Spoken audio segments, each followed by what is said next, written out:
Welcome to the Do Better, Be Better, Have Better channel, where we examine the intersection of personal development, policy, and social impact to enrich your life and uplift our communities.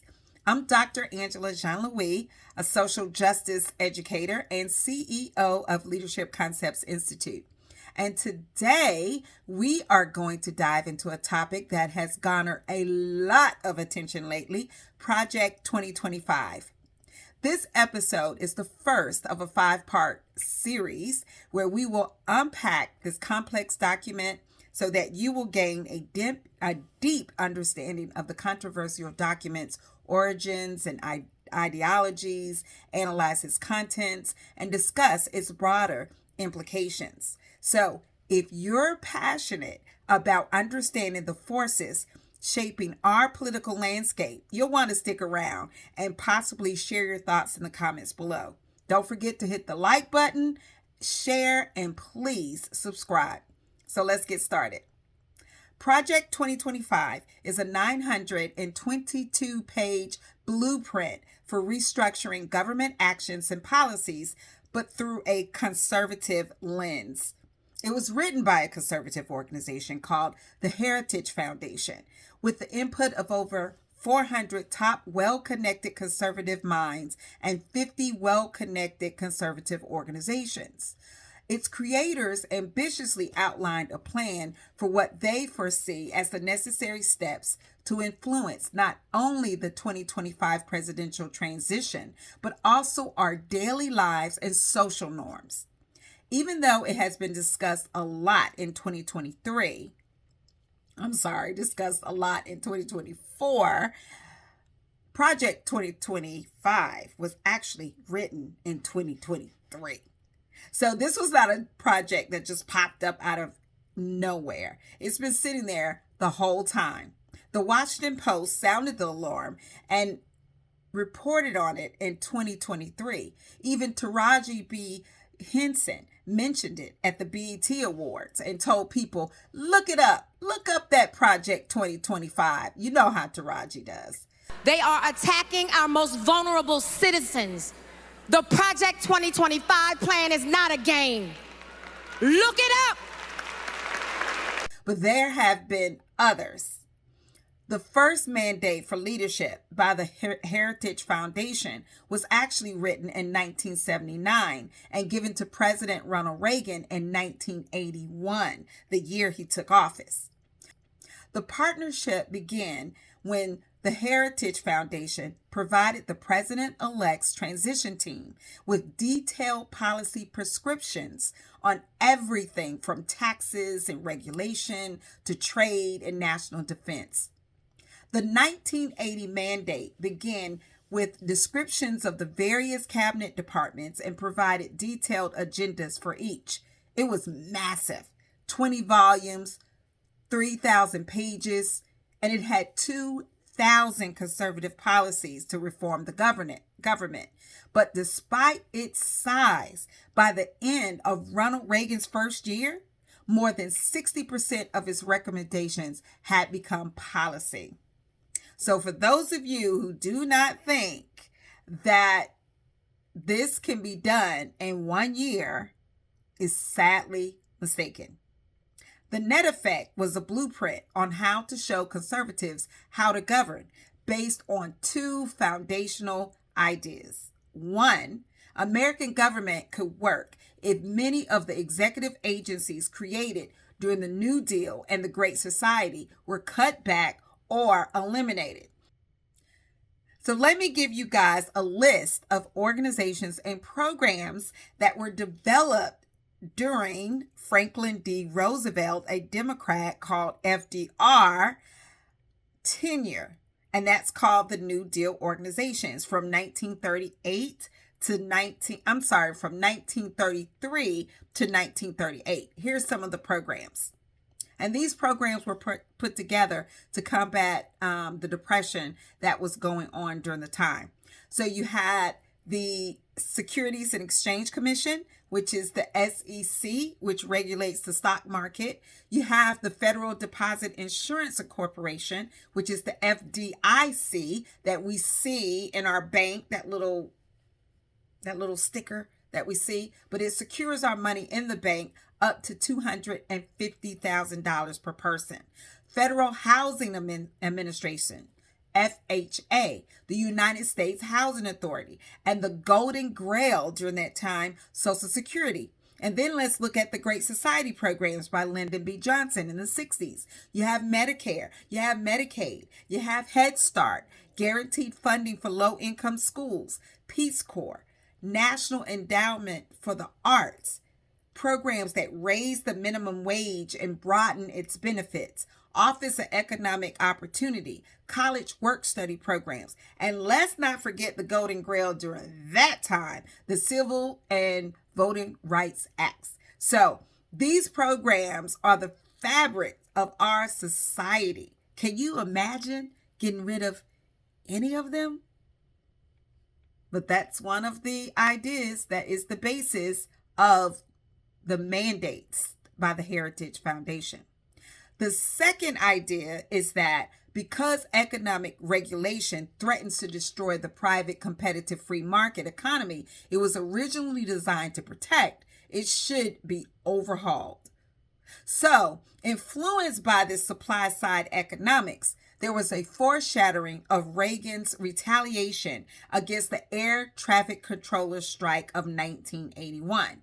And with that action, forwarded the goal to decrease the power of unions.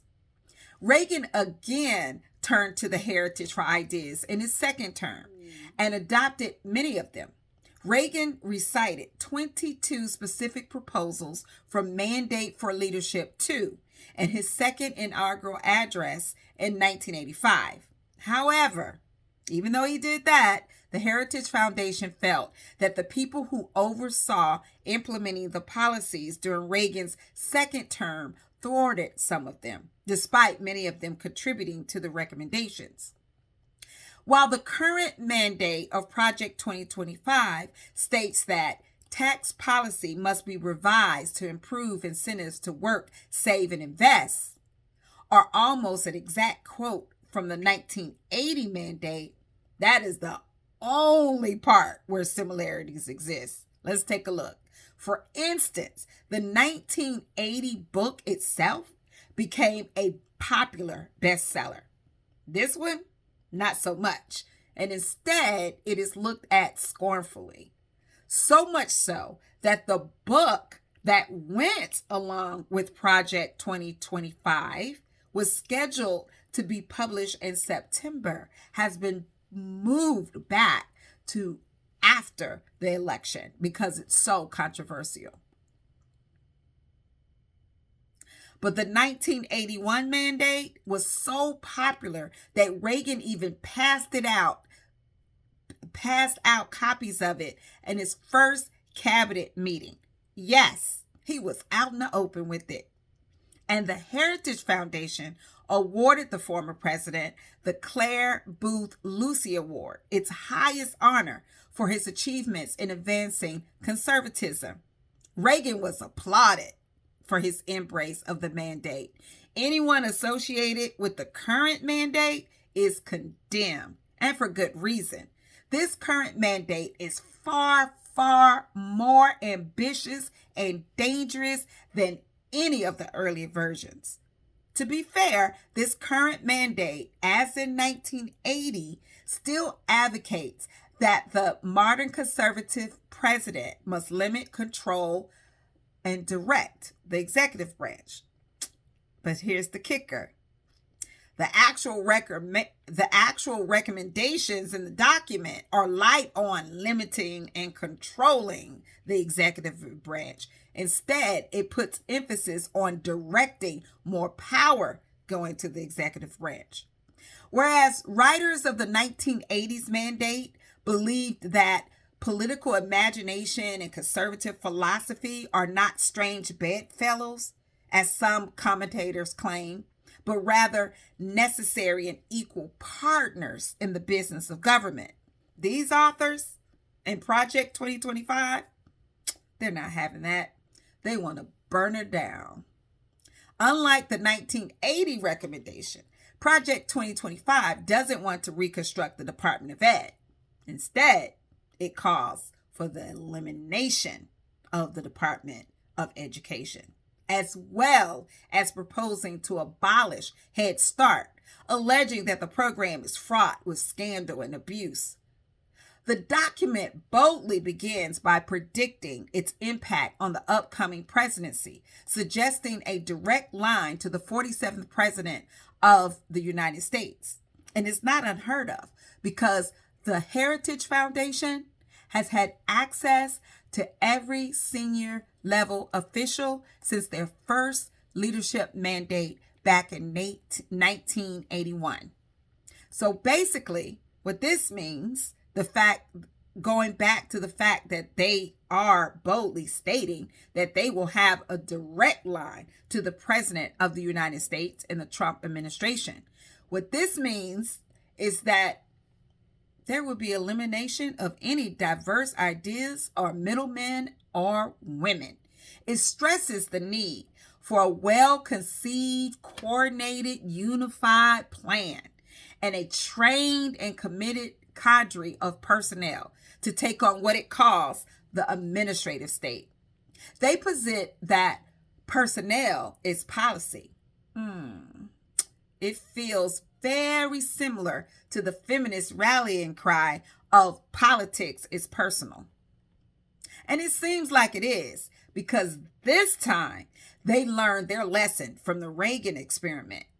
They made it more concise with 30 chapters, and they laid out hundreds instead of thousands of clear and concrete policy recommendations for the White House cabinet departments, Congress, agencies, and boards. And unlike with Reagan's administration, they designed an implementation strategy to make sure that this time, no one will be in a position to thwart their recommendations.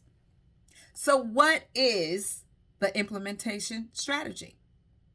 The implementation of Project 2025 involves a strategic deployment of resources and people positioned within key governmental roles. This is what it says. It also says that this approach emphasizes swift action within the administration's opening days, aiming to capitalize on the momentum of the first 100 days of the new presidency. Remember Ronald Reagan's administration completing 60% of the policies, 2,000 policies within the first year? Just think about it. This only has a couple of hundred policies. So if Reagan can make it happen with 2,000, certainly the Trump administration will be able to do it with the 200. The project is based on 3 pillars. Pillar number 1, the policy agenda. Project 2025 and the 400 people and 50 organizations that help put it together, they are part of the policy agenda. So the policy agenda lets you know what they're doing, what steps they want to take, and the blueprint. So that's already been done. Now we're on pillar 2, the personnel database and the training, which is what is going on now. Pillar 3, and we'll get back to that. Pillar 3 is the 180-day playbook. This playbook, if the policy agenda is outlined in the Project 2025, then the playbook allows everyone to be on one accord in the first 100 days. So basically it's a step by step.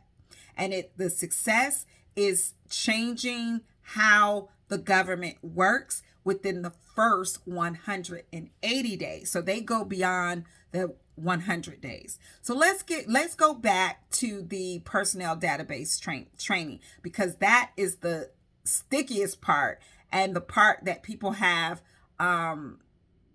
one of the biggest problems with. But before we do that, let me remind you, if you want to see Project 2025 in all its 922 page glory, please look below, and I have the link provided, and you don't have to look for it on Google and wonder where it is. You can get it straight down there. Just click the link.